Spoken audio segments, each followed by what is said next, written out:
Daddy, are you recording again? Yep, it's time for Relatable Dads Unscripted. Oh, okay. I hope they enjoyed this episode. Okay, guys, today's special guest is Chadz. The owner of NLB, a running group which started off with 7 people, has now over 400 people within a community chat. It started out as just a running group, and now they do fitness events, hiking events, anything that you can think of related to fitness, they're associated with it within Milton Keynes. I've got the pleasure of calling Chadz a friend of mine. I met him in a sauna. I said to him, I really appreciate your community and the things that you're achieving within the community. We became friends from there, and I've attended a lot of NLB events and I've gained friends from the events. But obviously this is a dad's channel, so we're talking about his journey of being parented. Unfortunately, he lost his dad when he was 12, so he's had to develop into a man without any form of guidance. And we talk about that. We talk about his mental health struggles. We talk about how NLB is going to be taken over in the future. They've only been going just over a year, and they're already sponsored by Pure Sport, Hoka. They've done events for Matchroom Boxing.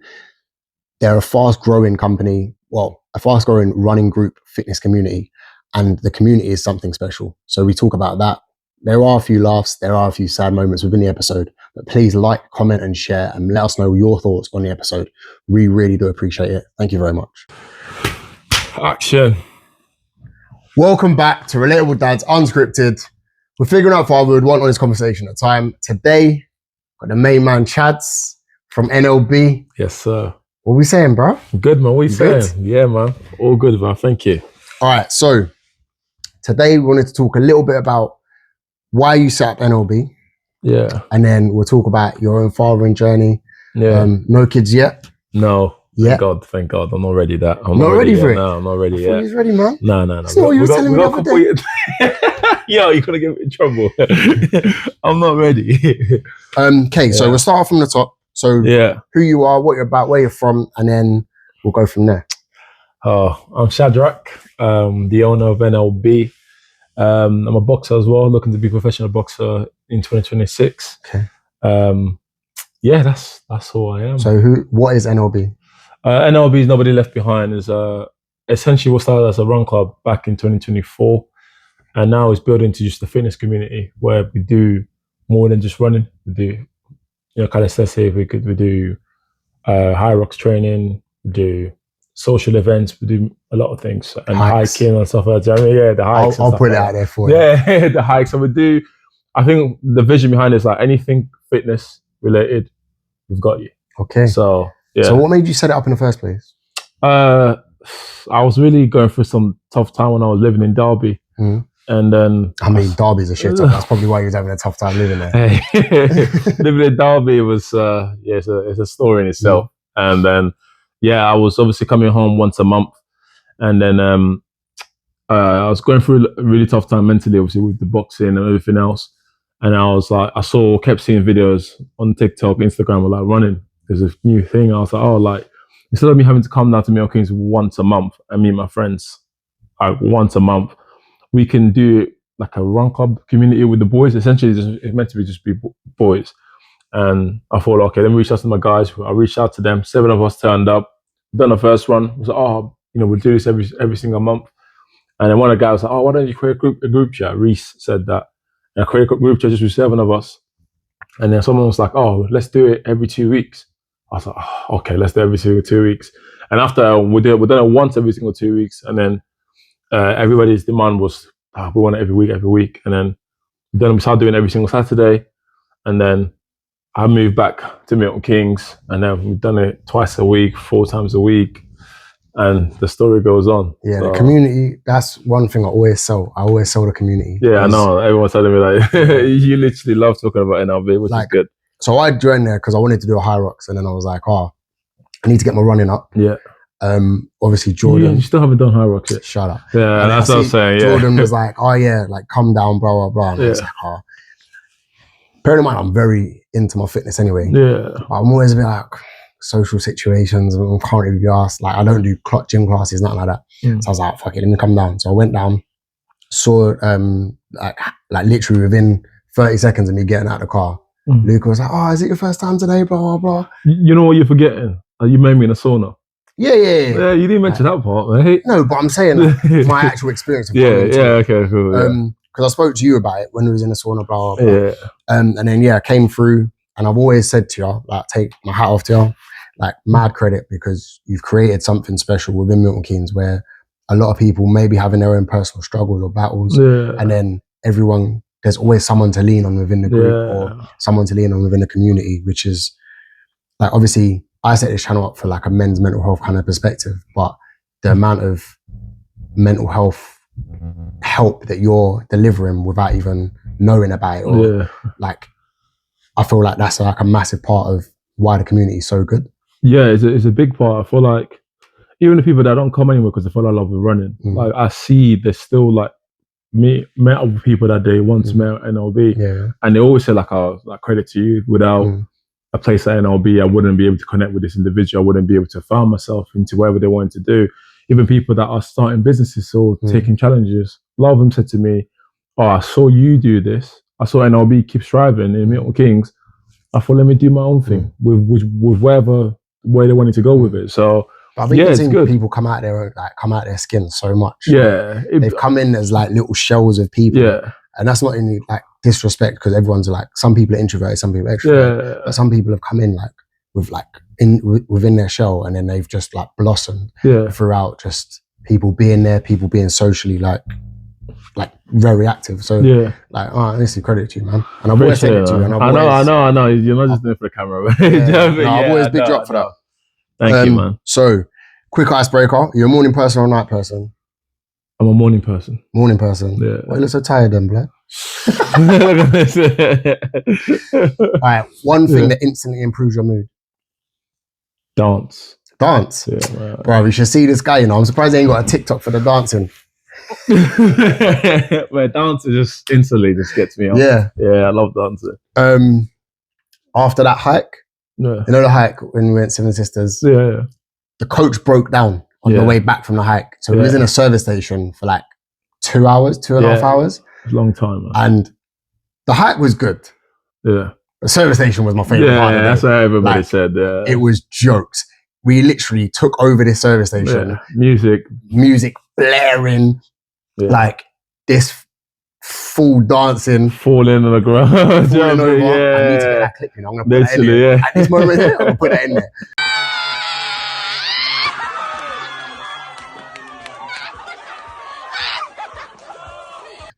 So he tried doing this dance move, fell over on the ass. It was so funny. And then there was people walking past. Yeah. And the two women that were like, "Oh my God, like we've just come from a festival and this has got more vibes than the festival." And I'm like, "Bro, we're in a service station just taking over." It's a testament to people, man. Nah, honestly. Because everyone came together. Like, you can't say like this person's a MVP or whatever, because everybody just came together and just blossomed with each other. And that was one of the favorite. The beauty of it as well, it's so multicultural as well. Yeah. Like, you've got white girls dancing to bashment and Afro beats and all them things there. Yeah. And then there was like Spice Girls tunes coming on, Taylor Swift tunes coming on. I didn't know them ones, but I know them ones. I put them ones. I put them Taylor Swift ones. But yeah, it's for everybody, man. All abilities, different backgrounds. I think that's what I love about it. Like, everybody's come to NLB. It doesn't matter where they're from or anything like that. And you saw that, obviously, that's probably one of our first time going away outside Milton Keynes. And to see a situation where it was a bad situation with a coach breaking down, going to the service station. It was the best situation. Yeah, and then somehow, you know what I mean? He was like, "Oh, let's have a drink. Let's make fun of it." Yeah. And they did. So, yeah, big up to everyone. Obviously, why we got you onto this channel, it's a dad's podcast. Yeah, of course. You haven't got children yet so far, but you've obviously had a father. Yeah. So we want to talk about that. Growing up with your dad and what your relationship with that was with your dad. I think for what I remember, it was good. Okay. But I feel like my relationship with my dad was very short because obviously, long story short, my dad left when I was 1. My mum left when I was 4 to get to the UK because I was living in Congo. I stayed with my auntie till I was basically 10. And that's why I moved over to the UK. And I got to meet my dad for the first time. Okay. And then from 10. Crazy. And then he died when I was 12. So so you only had 2 years to get to know him. But obviously, it's hard to get to know him because obviously he's working, trying to pay for ends meet and stuff like that. So what was he doing for work at the time? He's working in a warehouse. Okay. Yeah, so he's working in a warehouse and providing for everybody. So was he sending money back for you back in? Yeah, him and my mum were sending money for all of us to go to school. Sometimes they did, sometimes they didn't because of their focus was get us over here. Okay. So we missed a lot of our education in the beginning. So really, what I remember was I did go to school in Congo, but it wasn't that frequent because again, they're sending money for us like food and stuff like that, and also trying to save for all of us to come here at the same time, which was 6 of us. So yeah, big up to them for that. 6 of you? 6 of us came over here at the same time. Yeah. That's mad. Yeah, it's crazy. So what lessons can you think of from your old man that he would have taught you? I know it was only a very short period, but you had a relationship via like the internet or Skype? No, in Congo, there's not internet, Skype. But no, I think we spoke a few times because again, I was still young, and he was always. I feel like his mindset is, and my mom's mindset was work because the mission was like, oh, let's get the kids over. I mean, let's do everything we can. So I feel like they didn't have any social life in our perspective, even with us, because it's like this works to doing 3 shifts a day just to get the money over and save the money and stuff like that. So for me, what I remember when I was in school, he was always present.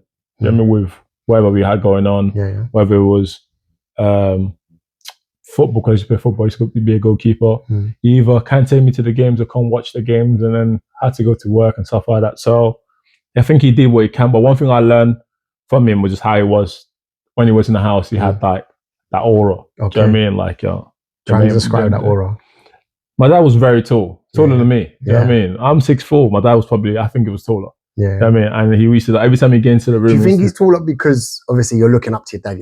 Because I feel like as a child, your dad's always a huge person. Yeah. Do you know what I mean? But you know what? I don't know, because I felt like when I was younger, every door he used to enter, he used to bend his head down. Do you know what I mean? So in my head, I'm like, he has to be taller than the door. Do you know what I mean? So yeah, my dad was very tall. Okay. So yeah, so when he got into the room, it's aura is very respected. There was when he was alive, there's a structure into that, what we was doing and what everyone was doing. I won't say we feared my dad, but we respected my dad very highly because of the man he was and stuff like that. He dressed very well. He cared about how he dressed and how he looked, and yeah, that's what I can say. But it's tough, when my dad passed at 12, because if you're an African culture, you don't really get to have that kind of interaction like that, if that makes sense. Do you know what I mean? So yeah. What's the biggest thing that you wish that he had taught you going into adulthood? I think I wish he taught me everything. I think I wish times got hard for me when I got older, because I feel like I didn't know what to do with a lot of scenario, with life, school, work, money, women. Like, who'd you lean on for those lessons? Who'd you lean on? Like, even when you fail, like, who'd you call? Do you know what I mean? Like, who's there for you? Who's there to pat you in the back when you do well, when you win? Nobody. Do you know what I mean? Yo, big man, I really need 4 things from you. Like, comment, share, and subscribe. It really will help the channel grow, and I need Ian Wright on this channel.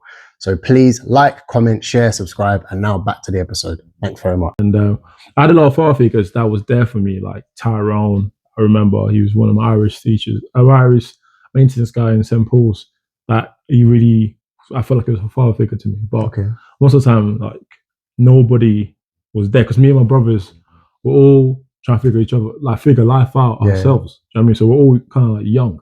So yeah, that's what I would say on that one. Okay. What's probably the biggest or the most important memory you think you've got of your man? Like, if you think of that's Pops, like where do you go back to? I always go back to the last time I saw him. Okay. Yeah. Do you remember that? Yeah, because he was in a coma, and I went and grabbed his hand and kind of squeezed my hand. Oh, sick. Yeah, that's my last memory of it. And yeah, it was tough times, because at that time. What did he die of, if you don't mind me asking? He died of cancer. Okay. But I feel like I think it's not probably frustrating, because I feel like it affected my mental health. Like, before I even knew about this thing, is how I feel like he knew he was gonna die. Mm. I feel like he knew because he made amends with certain people, made certain calls, and I think we were too young to understand what was going on. And obviously, next minute, you know, he's in a coma. Next minute, you know, he's in a pass, and you're just like, at that time, you're like, yo, you must be kidding me. Like, the guy was good. I know he's going to hospital in and out, but the guy was good. 2 days ago, I remember. Next minute, I know he's in a coma. Next minute, I know we'll open his casket. I'm like, yo, the guy's actually dead. Do you know what I mean? So that I remember. Did you understand what was going on at 12? No. Didn't understand the thing. I didn't understand what was going on. I could barely speak English at that time. So I didn't understand nothing. English now, you fucker. Yeah, I could barely speak English at that time. So I'm just like, yeah. How do I understand the situation? I didn't. And I think from being from African culture, probably wasn't told to us that bluntly, because again, we're kids. You know what I mean? So it's like, my mum didn't want to sit us down like and be like, oh, so your dad died like this and this what happened, blah, blah, blah. It's sort of like, we felt like we just have to work out ourselves and move on with life and try to be the providers for my mum. So I feel like coming from an African culture as well, it's like, it's shown as a weakness to be emotional about things. Yeah, of course, we had to be a man straight away. I feel like I had to, and that's what I feel like it affected my mental health, because I had to be a man and be tough, but I wasn't tough. Do you know what I mean? I was more of a lover. I was always like... But you're still a boy at that age. But I was tall. So again, like, this is a perception thing, because I was tall, I was big. Instantly, it's like, yo, this guy's a tough guy. And I was more on the softer side. And it's like, yo, you gotta step up, you gotta do this and stuff. And then you're just like, damn, like, I'm not really that guy. Do you know what I mean? So then, yeah. So how did you deal with that then? Being made to be this guy, but you're not that guy. I think I'm trying to think about it now. How did I deal with it? I struggled because I feel like it wasn't who I wanted to be. So I kind of was stuck between the line of trying to fake it and be this tough guy. When I was a really tough guy, I didn't like a lot of things. I wasn't a roadman, but I felt like some people wanted me to be a roadman, and some people was like, okay, this is not who you are. Do you know what I mean? But they still wanted the perception of people was like, hey, you gotta be tough. And then I struggled with that because I was like, who am I? Do you know what I mean? Like, do I want to be this bad guy, or do I want to be a good guy? Do I want to go in this way? So that's why I was like, I kind of like start faking things to fit in certain rooms, in certain places with my old friends and stuff like that. And then so I got to a point I was like, I want to go this way. But then I went this way, then I went to alcohol, drugs and stuff like that. Because again, I was trying to find my identity. Then again, I found another identity where you're like, all right, this is who I am. I don't actually want to be any of this thing. I want to be a better person. That's who I've always believed I should be. So yeah. Fair. That was a good answer. Yeah, it's tough, man, but we made it happen. What did your dad teach you through actions more so than words? He would just do stuff. From what I remember, he raised his voice a few times, but like you would know if he'd done something wrong because he'd just look at you and he'd be like, all right, I'm sorry, Dad. Do you know what I mean? So I wouldn't say he didn't really hit us. Do you know what I mean? Because it's oral fear, that's enough. Do you know what I mean? But yeah, he would just do stuff, and he would always be working, be a provider. We didn't have a lot of money, but we were happy. I felt like when my dad passed, like everything just got disbanded. You know what I mean? Like none of us knew what to do. Like my mum didn't know what to do, because I feel like she worked so hard to get us over, and she thought, okay, let me try and enjoy time with my husband and stuff like that. And I feel like she was also cheated of that. Where she almost was like, it got to a stage. She's just like, what do I do? Do you know what I mean? And then my brothers, my sisters, we all were like, what do we do? So we were kind of like changed and became our own persons. So obviously you came over here when you was 10, and you said that you never really had a relationship with your pops beforehand. So talk me through that first moment, because effectively he's kind of a stranger, but you also know that he's pops as well at the same time. So talk me through that moment of like meeting him not meeting him for the first time, but kind of meeting him for the first time. For me, it's meeting for the first time. I was like, who's this? Do you know what I mean? But obviously I knew he was there, but I was like, I never really spoke to him like that. So seeing him in real life and trying to like, I remember we lived in a house in Bradford. That's where we landed in Manchester, and we lived in a house in Bradford. So in a flat in Bradford, it was like at that time it was like a one bed with just my mum and dad. But when we came, there were 6 of us until we got a different place. So we all had to live in a tiny, flat, and we kind of like start understanding each other. And obviously, it's like, oh, do this, do that. Obviously, you're still like a kid. You still don't know anything. Now you're just like, oh, next thing you know, you're going to school. When at that time, school in Bradford, there was only like 3 or 4 black guys in that school. Do you know what I mean? And you're just like, you can't speak English. So you go into school, you're like, how are you? That's what you know. You don't know what it means. So you just go into school listening to kids talk, and you can't really understand anything. That must have been difficult. Yeah, it was tough. And until we started picking up a little bit, and then here we are. Yeah, man, here we are. Take over.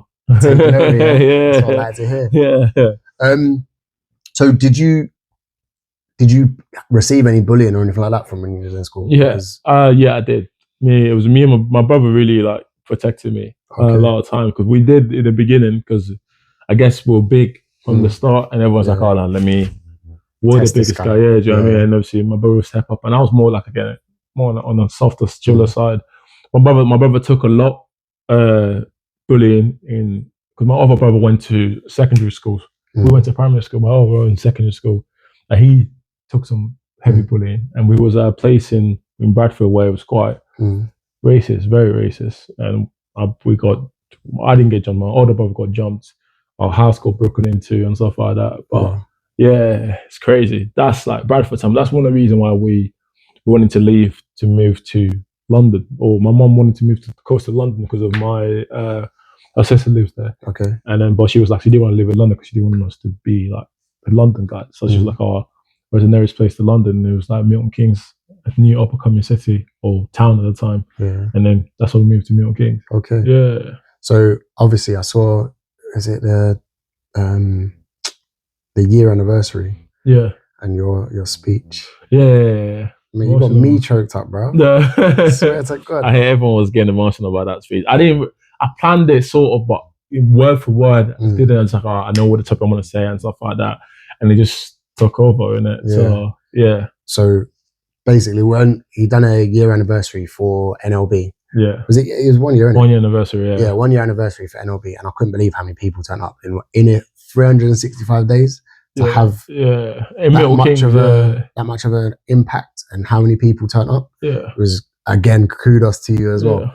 But he done a speech which basically was like thanking his mum for like being there, getting his mum to where he is today. Even now thinking about it, man's getting emotional. Honestly, it was like, it was special because obviously you could see how much pain you had been through to get to where you are now. Yeah, I think. I do think I need to probably go to like therapy and stuff like that about who I am, because some of it like. If you was to go through therapy, what do you think the biggest talking point for you? Probably be transitioning when my dad passed. That probably would be like the biggest, trying to understand that. Okay. Because I feel like it went from when he passed to me like trying to figure like how to make money. And then I didn't want to be a gangster, so I was like, oh, let me sell donuts in school. So I was selling donuts and cookies to make money, and then start buying shoes and stuff like that. But again, there's a lot of things that was going on in my life or in our life at that time where it kind of put me in the situation I'm in now, if that makes sense, like mentally. Because we live in an African place, you can't really express emotion like that. Do you know what I mean? At that time anyway, like we're talking 15 years ago now, where mental health wasn't like a big thing. I mean, so in school, like when my dad passed, I think I had like a week off or something. All my friends was very nice, but again, there wasn't that kind of support to get you through. Like, I don't want you to understand what's going on here. Like, who am I going to be? Like, who am I? And I think that was a lot of things. Even though my missus said it to me now, like I'm always seeking validation from people, and she said it to me a lot. Chadz, you don't need to answer this question. You know the answer. Like, you know you can do this. And you're like, but that's the thing, is it's like you feel like you need to ask to do something. I need permission. Can I do this? Chadz, you don't need to ask. Just do it. It's all right. And even like with NLB, when the name was always meant to, in my head, when I had the idea of NLB, the name was always going to be NLB. But certain people was like, nah, Chadz, I don't have the name. Do this, do that. And then my missus was like, why are you asking people the questions? Like, this is your thing. Like, I like the name NLB. That's what you're going with. And that's that. Stop asking for permission and then trying to find a different name and stuff like that. This is the name's going to be NLB and that's that. And I was like, okay, I hear it. So then over time, like, even then, at that time, I didn't understand it. Even now, we speak about openly saying like, yeah, you always feel like you need validation for everything. Do you know what I mean? So I feel like that a lot of it has to do with my dad. Because when my dad died, you just kind of didn't know what to do and what to say and how to be, how to dress. So I became everything. You know what I mean? I tried everything because I didn't know what I wanted to be. I didn't know how I should be. So I struggled a lot. I said it on the speech when we done Harry Rainbow Run. Like my boy Daniel, his dad's amazing. And I envy that sometimes. I'm like, I wish I had someone like that. I mean, my dad he was that great.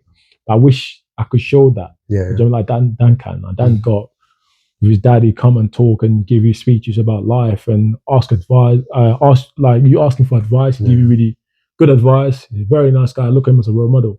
I was like, damn, I don't have that. So to extend, he's just like, he's like, damn, that's So sometimes I speak to people who, similar to my situation, where I had a dad who didn't want to be a part of my life. And then like I speak to people who had a dad who passed away, unfortunately. And I'm like, from people from my position, sometimes think it's probably easier if your dad had just passed, because then there's not a choice of them not wanting to be there. It's more of a they couldn't be there. They couldn't be there, even though they wanted to be there. Do you know what I mean? So, like, because I remember, like, I was when my daughter was at primary school, we went to some like Father's Day breakfast thing, and then there was like little kids there, and I was like, wow, like I missed this stuff when I was a kid. And then like I was thinking to myself, I remember, like, I think it's probably like as I've got older, I've just kind of forgotten about it. But it was only when I was sitting there, I'm looking at like my daughter.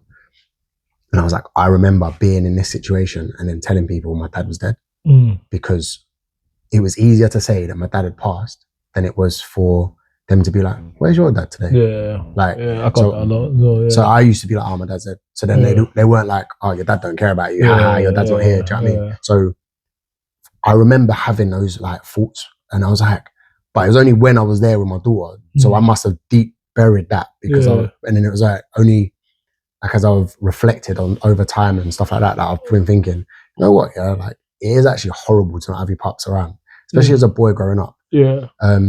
It's tough, like growing up and trying to learn, and I was the only child as well, so I had my mum and that was it.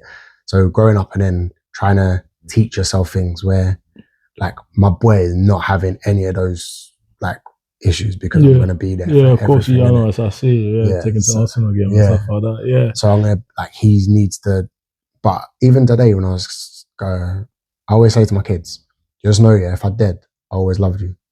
Like, even now, like I was saying that to my daughter this morning when I was dropping her off at school. I was like, even though if I'm dead, remember I love you, right? But the thing is, one thing I wish when my dad died was like, I wish he'd done like I seen these things in movie where if someone's about to pass or they've gone away, they'll tell you what to do in the scenario, and I could do like a little video thing. Like, I wish I got that, because I feel like hearing it from him, seeing him, and to be like, this was going to happen when you do that and stuff like that. In this situation, when you made this money, don't spend it. Don't avoid this kind of women. Do this. Do you know what I mean? But you never had that. So what kind of women would you avoid? No comment. No comment. No comment on that. But he would have been good for me. It would have been good if he left me something, but didn't, fortunately. Do you feel that you carry his legacy now? I feel like that's partly why to extend so much pressure for me, because I feel like I have to carry the name. I have to do something crazy with the name. That's why I'm always like trying to do something. You know what I mean? I'm always trying. Before NLB, I was always just trying to do something before. Now I've got NLB. Now I've got the boxing one-to-one coaching. Now I've got the boxing. I'm always like, I have to do something crazy with the name, because I want to represent him, honor him for, like, keep that name going. So, yeah. If you had 30 seconds back with him right now, what question would you actually ask him? what does it mean to be a man? Like, Okay. like from a boy to how can I be a man? Like what does it actually mean? Be a man. And I don't think there's ever an answer for that though. Like, because everyone's journey is very different. yeah, but I feel like people, they love the sense. No like, one's got it figured out, bro. Be a man. Like, Yeah, but no one's got it figured out. I know, but it's like, that's one of the things I was hearing a lot. Like, be a man. Like, do you know what I mean? You got to be a man. You know, we all say that, do you know what I mean? You got to be a man. You know what I mean? It was like, what does it mean? Like, tell me. But obviously, for my dad, it would probably be a lot more different than hearing it on YouTube, because I was watching videos on YouTube how to do things. I was watching videos on YouTube how to, obviously we all did probably, how to do a tie, do you know what I mean? And I was watching videos how to, like, even like how to make money, how to chat to certain people, how to, because again, like, people forget, I always tell people forget, the Chadz to see today was never who I was. This is, I fully made to myself from everything, because I wasn't confident at all. I was saying, like, how to be confident, how to talk to people a certain way, how to do certain things, because that wasn't who I am. It was all like, for me, I still do it now. Like, I all feel like it's a show for me. Like, when you see people like time to perform and I start doing certain things. So, but to really be confident, it took me a long time to try and figure that out. And a lot of times I just watch videos on YouTube. Like, how do you do this? Like, in certain situations, how do you handle yourself like this? And you start like watching things and go, okay. And that's how I took a lot of my inspirations and stuff like that. Yeah. That's mad. Like, I know. I know. So, obviously, we just covered that. Did losing your father make you think about how you were going to be a father? No. No. I didn't want to be a father at that time. Because well, obviously you're 12, but I'm saying. Yeah. But like, I didn't, like, at that time, I even when I grew up, I didn't was like, oh, I need to, like, I didn't think about being a dad. I mean, but obviously now, like, I've seen certain things with my brothers and sisters made me like not want to be a dad straight away, because I was like, this is work. And obviously now, be with my missus for as long as I have, almost 4 years. We haven't had a conversation. Yeah, I know, it's been a long time. So when we haven't really talked deeply about, like, family, but yeah, I think about that, because I'm just like, I want to be able to trying to do things that my dad couldn't do for me. So trying to appreciate things more, try to allow my kids to try different things, because we couldn't afford a lot of things, or my family couldn't. We didn't get the opportunity to do what a lot of kids do. I love it when I see a parent who's allowing their kids to do everything. What do you want to do? Football, rugby. I want to swim. I want to do that. Okay, I'll take you. And it's a lot of money and a lot of work. But parents invest into the kids to be who eventually they will be. They might not take on any sport, but they'll learn something from that, which will help them in their, obviously, adulthood life. But I never got to do that. So I think that's something that's why, like, money is important for me. Very important, because I never want to stress about it. That's why you're balling. Yeah, I'm not. You know, look at this guy. I wish it. But that's why I feel like it, because I want to be able to give my kids the opportunity to try different things and actually build their character and learn and stuff like that. So that's what I want to do. Yeah. So you see, you said about going back to, like, you struggle with your own mental health. Yeah. How do you think NLB has helped you with your own mental health? NLB helped massively, because at that time I really was struggling. I didn't know my purpose. I felt like, you know, my mental health was more so like, if boxing doesn't work out for me, I'm going to the army. Yeah. Yeah. I'm going to the job. I'm going to the army, because I felt like, to be fair, if you went in the army and you went boxing in the army, you wouldn't ever shoot a gun in anger, ever. Like, you would literally be traveling around the world boxing. Yeah. But I thought, like, weak. I just felt like I couldn't do anything. So I was like, if I go to the army, at least I can just, you know what I mean? Like, go to war and stuff like that. That structure there. Yeah, and that's why I felt like because I felt like I wasn't good at anything. You know what I mean, before boxing, I felt like I couldn't read, I couldn't write. I'm not confident. Can't do this work. I should be in a warehouse, because that's what I was doing at that time. And then when I started boxing, it allowed me to open a lot of doors and do different things like sales and stuff like that. I think like build skills I never actually knew I could do. So with NLB, at that time, I felt like if boxing doesn't work out, I'm doomed. And then NLB started. I didn't think of NLB as anything other than just let me try and meet up with my friends and make people feel good. But from that, it's made me feel good because you see people change and who they are as a person changes and they're a lot happier. And you're like, all right, I feel happy by seeing someone else is happy. Do you know what I mean? So that's why I feel like. So you get your happiness through other people. I get my happiness from the most, and that's why I'm always trying to do a lot. And sometimes I need a pause button, but I don't. I feel like, but also like it goes back to about mental health. The way I am, the way my brain's wired, if I don't do anything, I'm straight away like stressed out and thinking about deep stuff in my head. So that's why I'm always moving. I'm always trying to do something so that. But sometimes that time to actually sit down and reflect is where you actually do your healing. Yeah, but I don't think, I can do that right now. Fair enough. Yeah. Would you think about getting therapy then? Yeah, 100%. My missus is on it about me getting therapy. I've got someone for you if you want to go down that route. Because honestly, she's brilliant. Like, it's something I'm definitely gonna look to do in 2026 for sure. I'll make that introduction. Yeah, 2026. Honestly, she's helped a few of my friends out. Yeah. She's one of my close friends. She's good, honestly. Have you seen men open up through the group? Men, what do you mean? Like men open up in terms of NLB? 100%.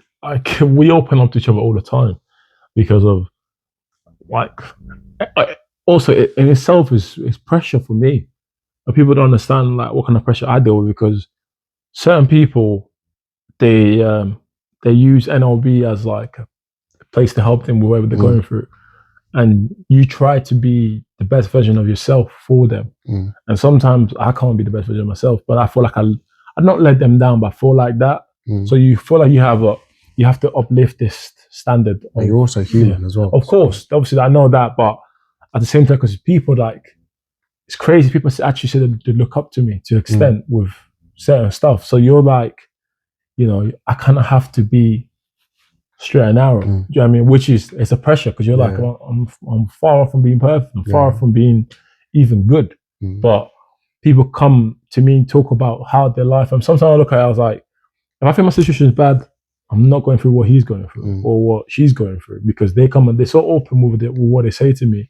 And a lot of time I walk away from them like, wow. Like for me, NLB in the beginning wasn't what I think what it is. Do you know what I mean? Now, like I never thought mental health this. All the other time I thought, it's just going to help people from instead of having to feel like I run alone and feel left behind. Let's create a community that we don't leave anyone behind. But it wasn't deeper than that until you start seeing people. Oh, Chad, you done this for me. Chad, I can't help. You helped this happen for me, and you're just like, wow, this is crazy. But yeah, guys at NLB open up to each other, and I love it. I love seeing it. I love seeing people trying to go through the healing process, using NLB as a way to help them with their own life without having to go out drinking and do anything crazy to themselves. So yeah. Like the other day, I was sitting at home and I was like, it got to just before it was a Monday night. It got before the time of me actually having to be there, and then Andrew messaged me. Ken's husband.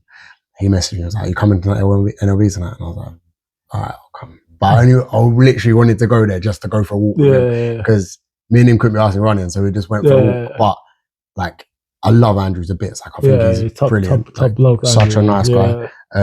So I'll just go there just to have a little walk and a chat with him. And it was just like such a wholesome evening. Yeah, I saw someone like Andrew because he will be like to me, it's like, let's go out, Chadz. And I'm like, man, I'm busy. He's like, come on, you go on now. You know what I mean? And I'll do it. And like Andrew would say something to me that I didn't realize because my life is so hectic with everything. I think Andrew caught me a couple of times. You sat in my car after everybody's gone, and I'm sat there for hours. But that's the only time I get some quiet. But also, I'm also doing things at the same time. So he's like, he saw me. I didn't know he saw me, and I think I saw him in the wrong cup. He was like, Chadz, like stop being in your car for too long afterwards. I was like, let's go out, let's go have a chat. I was like, what do you mean? Like, it's like, I've saw you, Chadz. I've seen what you did after the Ron Club. I was like, oh, all right, I want to come out there, do you know what I mean? But yeah, like guys, again, like someone like Andrew, Ross, you got Finn, you got the other Ross, there's like 2 Rosses, you know what I mean? And everyone just comes in and they're so nice and they want to like, they don't want anything from you. They just want to talk to you, do you know what I mean? About like, how are you? Because I feel like a lot of time I spend checking other people. Sometimes people don't actually ask how I'm doing. Do you know what I mean? When we was coming back from the hike, you like I messaged you, remember? Yeah. Just because like it was a lot for you that day. Yeah, it's always a lot. Yeah. Everything we do, but it's like, but that's the thing. Sometimes when people ask me that, I don't actually expect it or want it. Do you know what I mean? Because I'm focusing on everyone's having a good time, making Sometimes sure you need to take a deep breath. Do you know what I mean? Just chill. But I'm working on it, man. I'm working on it. Yeah, that's what you can do. Literally. Who do you think from NLB? I probably don't want to like put anyone on the spot, but who do you think's come out the most out of their show? There's a lot of people. There's a lot. What one person? But you know the answer to that, isn't it? Kieran. Yeah. He's unbelievable. Yeah. And I've said to him, because they were on the Kieran vote Kieran and Luca. Yeah. See, I didn't know. I've only ever known Luca from being like who it is. Yeah.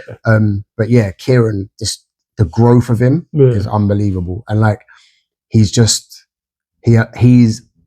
NLB like personified. Do you know what I mean? Because for me, what I found out recently, like in terms of someone that's part of the team, I don't feel it could be right now anyway better person than example than Kieran, because he's someone that just came in not really knowing anybody, and with his journey, what he's done to himself, and now being part of it. So he works with passion because of what he feel like NLB's done for him. So yeah, you can't beat that. Do you know what I mean? Because he's just so like inspired by what people done for him, and he wants to give it to everybody else that comes, because he wants to make sure that people have the same experience as he did, and make people feel that the same way we made him feel, which is actually nice. But yeah, Kieran's changed a lot, and I think is in a good way. And I'm hoping over time he just keeps on taking himself to the next level. Yeah, 100%. I think he will as well. I think he definitely will. He's on the verge of doing that. Yeah, he's a quality guy. I rate him highly. And then there's one of the votes for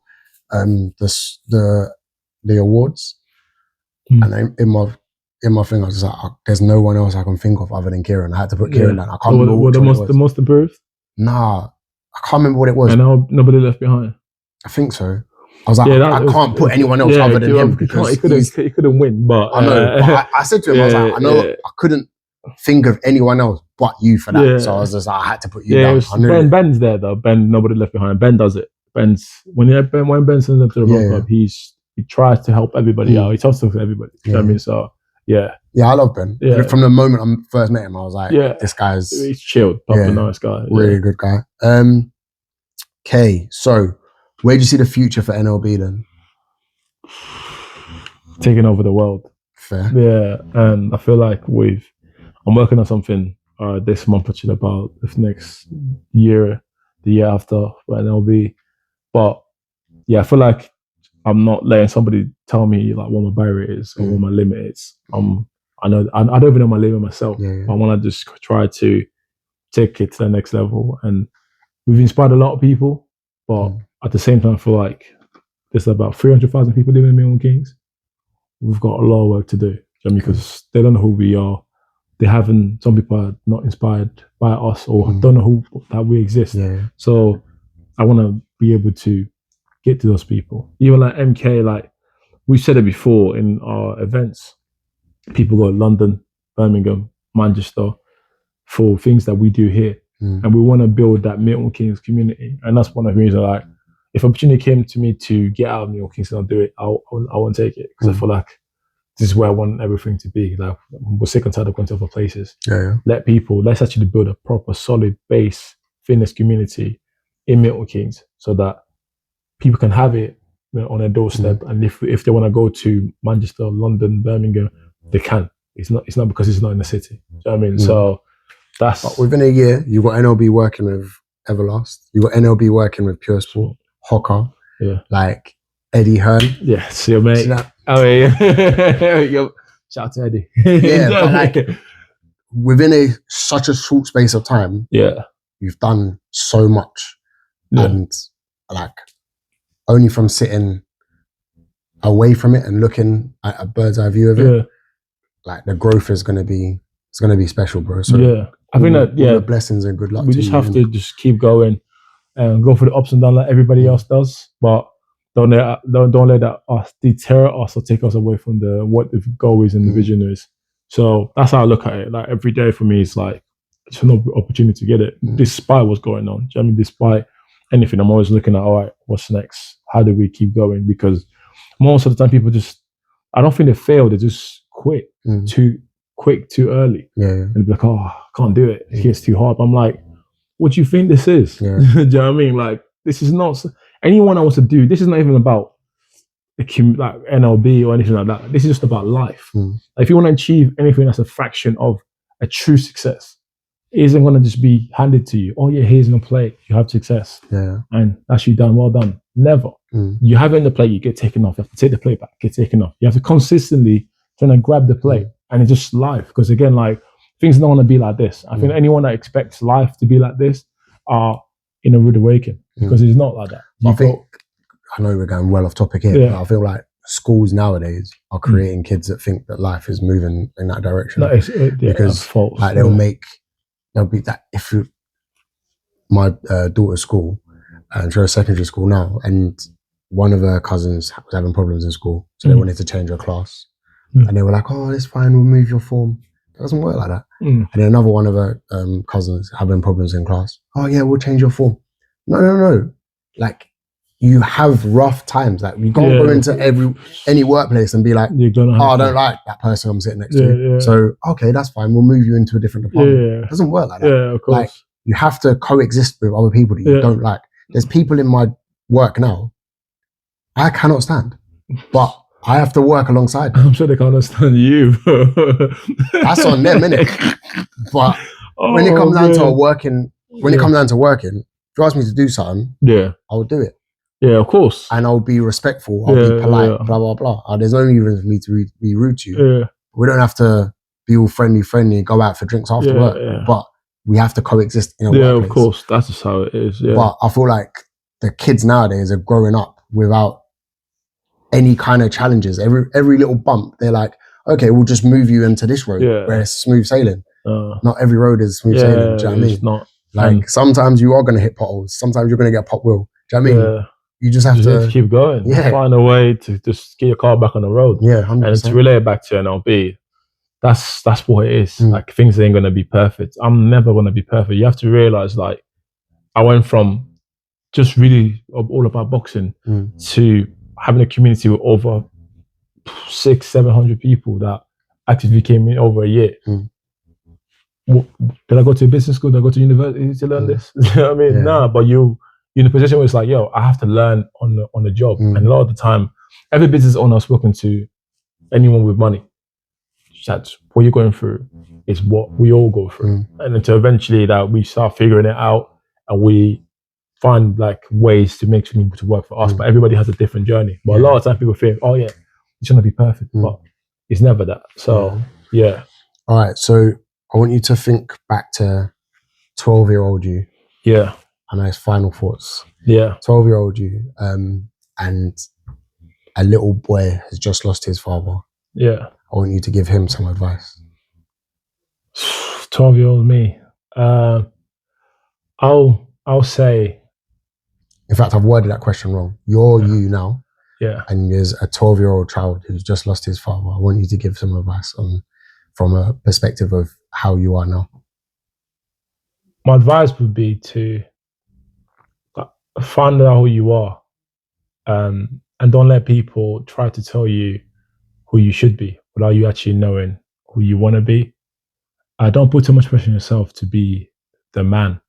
Like, just your kid. Just enjoy that. Just enjoy that. Enjoy being a kid, and don't try to think about, I need to get this when I'm 20. I need to get this when I'm 18. I need to look after my mom. You're still a kid trying to enjoy life, obviously, while still pursuing your dreams. So that's what I was saying. And also, everything's going to be all right. because things are all right. So Beautiful way to end that. yeah. Beautiful. Nice one, bro. Thank you for having me Appreciate on. it. Hey, Appreciate it. tell them to send my invoice, mate. Tell me. All right. Appreciate it. Do you want to shout out anything? Shout out NLB. Shout out to all the communities out there that are pushing people to get better than they are today. So shout out to everybody, man. NLB to the world. I'll put the link in the description. Yeah. And big up Chadz. Thank you very much. I'm out. Daddy, are you finished recording now? Yep, that's a wrap. Okay, tell them to like and subscribe. Haha, you heard us. See you next time on Relatable Dads Unscripted.